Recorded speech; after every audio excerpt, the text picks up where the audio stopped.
Lilipat muna sa NAIA Terminal 3 ang 5 international airlines mula sa NAIA Terminal 1 na sumasailalim ngayon sa rehabilitasyon. Pero pagtitiyak ng pamunuan ng Terminal 3, hindi makakaabala ang bagong sistema sa kanilang mga pasahero. May report si Steve Dailisan. Isinara muna ang hanay ng ticketing booth sa NAIA Terminal 3 para kumpunihin ang baggage handling system. Dinagdagan din ang mga CCTV camera para paigtingin ang seguridad.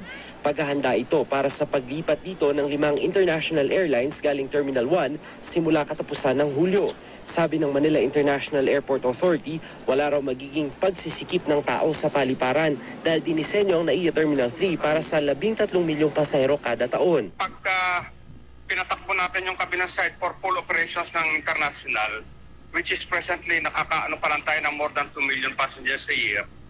So titingnan natin na paglipat ng ibang airlines na makaka-decongest sa Terminal 1, at least malaking bagay yung. Pero ibang usapan pa rin ang air traffic. Sa ngayon kasi, 2 lang ang runway ng NAIA. Kaya kung minsan hindi makalanding agad ang mga eroplano papunta sa iba't ibang terminal. At dahil sa paglilipat ng international airlines sa Terminal 3, mula sa 8, magiging 12 na ang remote parking areas para magkasya mga Airbus at 747 jetliners. 6 na buwang susubukan ng ganitong sistema habang sumasailalim sa repair at rehabilitasyon ng Terminal 1.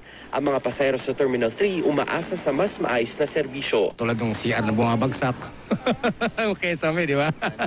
Sana ganun mas maayos. 2008 bumigay ang Kisame sa baggage claim area sa Terminal 3. Nitong 2013 naman, napulaan ng Terminal 3 dahil sa kawalan ng gumaganang CCTV at maluwag na seguridad matapos mabaril at mapatay si Labangan Zamboanga del Sur Mayor Ukol Talumpa, asawa nito at isang bata.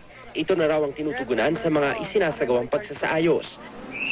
Pero bago ka makarating sa NAIA Terminal 3, dagdagan pa ang oras na inilalaan sa biyahe. Simula sa Martes, ang ikalawang outermost lane sa Andrews Avenue isasara para sa paghukay ng Meralco. Tatagal ito ng mahigit 1 buwan. Umaarangkada na rin ang construction sa 4-lane 7.7 elevated expressway na mag-uugnay sa NAIA Terminals 1, 2 at 3 sa SLEX at sa Cavitex. Kaya kung galing daw sa SLEX, C5 o Skyway mula Andrews Avenue, kumanan sa Resorts Drive, kaliwa sa Newport Boulevard, kaliwa ulit sa Resorts Drive, palabas ng Andrews Avenue. Steve Dailisan, GMA News.